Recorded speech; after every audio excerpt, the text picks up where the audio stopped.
Good morning po mga bayan. Welcome sa ating panibagong update. Rito po sa South Luzon Expressway Toll Road 4. Sa portion po ito mga bayan ang package A sa may barangay sa Imsim, Calamba City, Laguna. Please like, share, subscribe po mga kabayan. Huwag po tayong mag-skip sa ads, no? Napakalaking tulong na po yan sa ating pagbablog.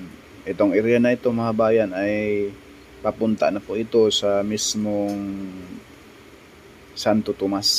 At dito sa baba natin, masisilayan yung mismong ginagawa nilang concrete box culvert para po sa service road dito sa area, no? Malapit sa geothermal sa may boundary ng Calamba at Santo Tomas City, Batangas. Yan yung bundok mga bayan ay tinibag na. Kailangan siyang patagin, no? Papatagin pa yan, pababa dyan sa mismong Santo Tomas, Batangas.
Yan po mga bayan, masisilayan natin yung geothermal sa paanan mismo ng Mount Makiling.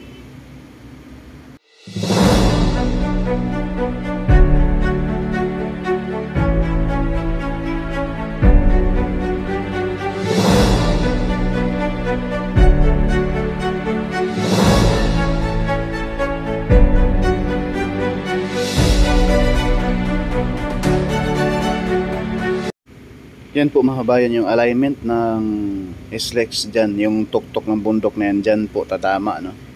Yan, yung bundok na yan, yung pinakatuktok yan, wala na, tanggal na, no? So, dito sa area, sa mismong area ng Calamba, ay medyo masasabi nating malaki-laki pa po ang trabaho rito sa area mga kabayan. Gawa po ng mga bundok dito, no? Halos magkadikit lang. Pero kung walang bato yan, mabilis lang po yan patagin. Ayan, yung paanan nito ay ngayon ay pinapatag na sa baba natin. Pero dito sa likod, nagkabilaan tong bundok dito eh. Ito lang po yung medyo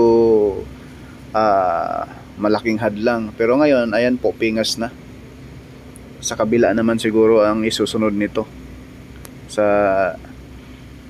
side dito sa mismong SLEX TR3.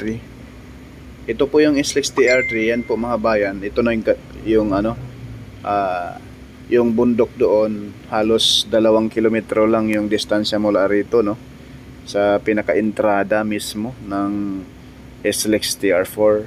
Dito po sa barangay Saimsim, Calamba City, Laguna.